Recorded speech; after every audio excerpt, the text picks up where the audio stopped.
Assalamualaikum warahmatullahi wabarakatuh. Berjumpa kembali dalam mata pelajaran Pendidikan Pancasila. Pembahasan gagasan-gagasan para pendiri bangsa tentang dasar negara bab 1 untuk kelas 10 SMA atau SMK serta untuk kesetaraan paket C. Tujuan pembelajaran dalam pembahasan materi ini diharapkan peserta didik memahami terkait dengan pembentukan BPUPKI. Yang kedua, peserta didik diharapkan memahami gagasan-gagasan Pancasila, dan peserta didik diharapkan memahami gagasan yang diusulkan oleh Insinyur Soekarno. Sidang pertama BPUPKI yang berlangsung sejak 29 Mei sampai dengan 1 Juni 1945 merupakan forum bagi para pendiri bangsa untuk mendiskusikan apa yang menjadi dasar bagi Indonesia yang akan merdeka. Pada pembukaan sidang pertama BPUPKI, satu pertanyaan dilontarkan oleh Rajiman Weddiodiningrat selaku Ketua BPUPKI dalam pidatonya.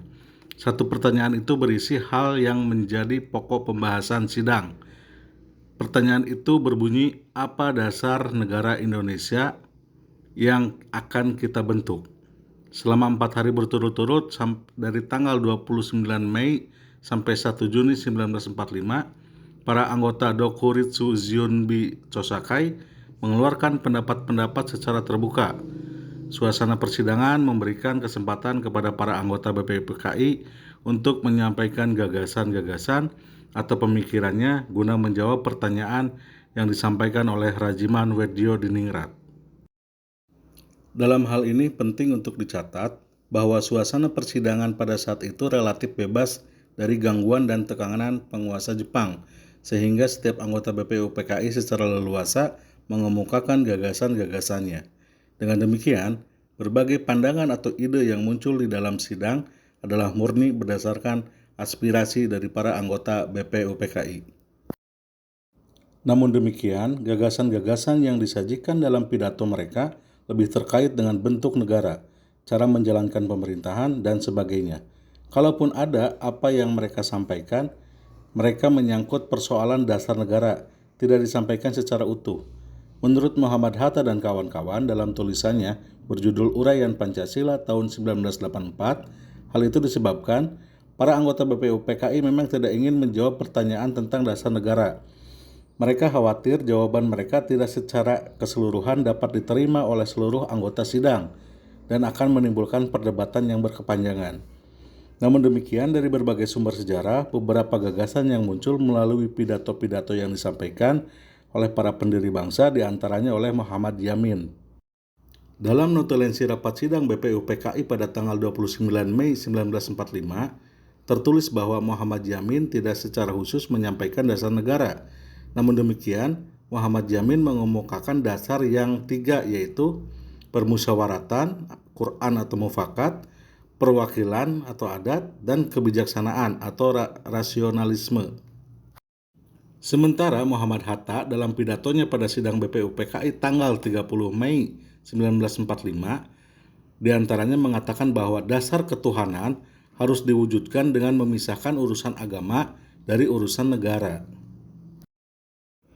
Sejarah mencatat bahwa satu-satunya orang anggota yang menjawab secara utuh dan komprehensif pertanyaan Ketua BPUPKI tentang dasar negara Indonesia adalah Soekarno.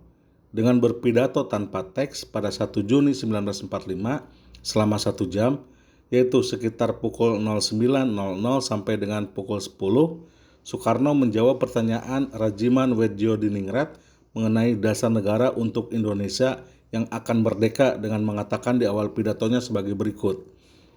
Sesudah 3 hari berturut-turut anggota Dokuritsu Zionbi Chosakai mengeluarkan pendapat-pendapatnya, maka sekarang saya mendapat kehormatan dari Paduka Tuan Ketua yang mulia untuk mengemukakan pula pendapat saya.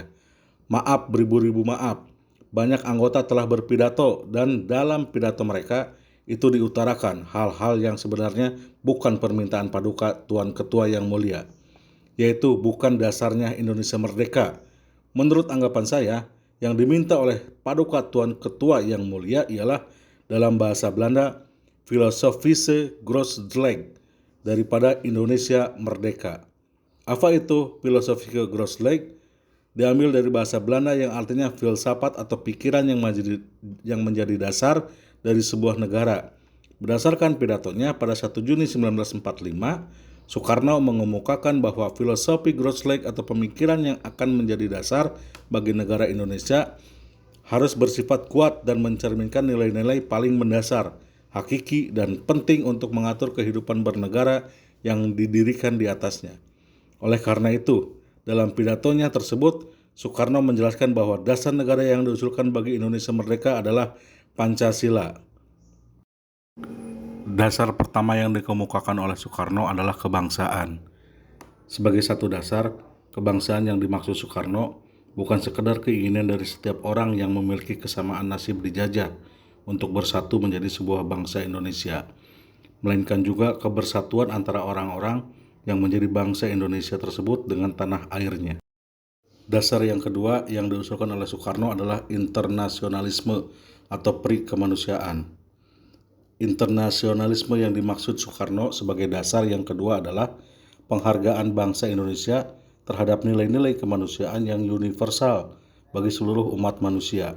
Dengan itu, bangsa Indonesia tidak hanya harus menjunjung tinggi nilai-nilai kemanusiaan dalam kehidupannya, tetapi juga tidak boleh meremehkan bangsa-bangsa lain dan mesti menuju persaudaraan dunia.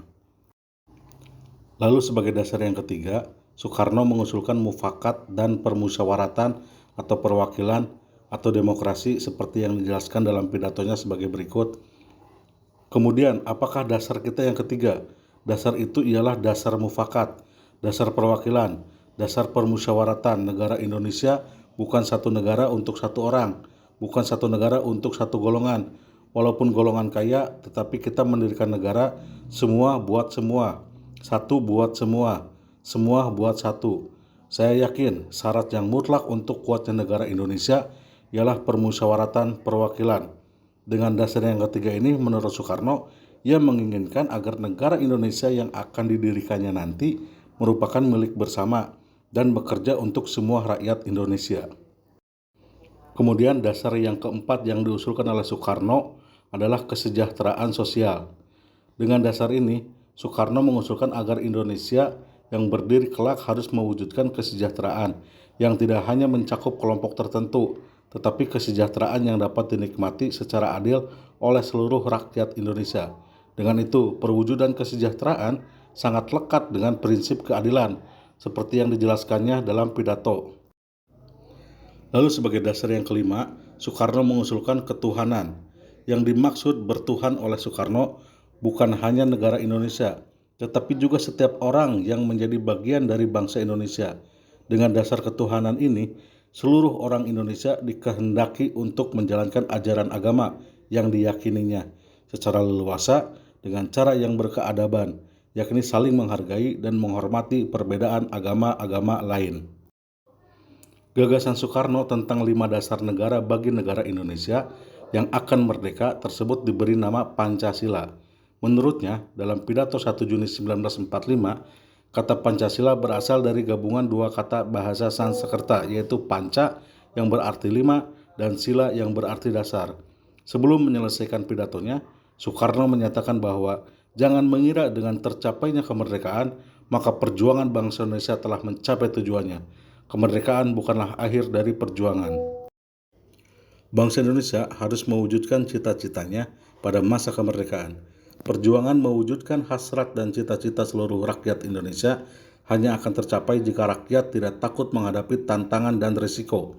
Sebagai penutup pidatonya pada 1 Juni, Soekarno mengatakan, kemerdekaan hanyalah didapat dan dimiliki oleh bangsa yang jiwanya berkobar-kobar dengan tekad merdeka, merdeka, atau mati. Demikian pembahasan materi pendidikan Pancasila dengan tema gagasan-gagasan para pendiri bangsa tentang dasar negara di bab 1. Kita akan berjumpa di bab yang selanjutnya. Terima kasih.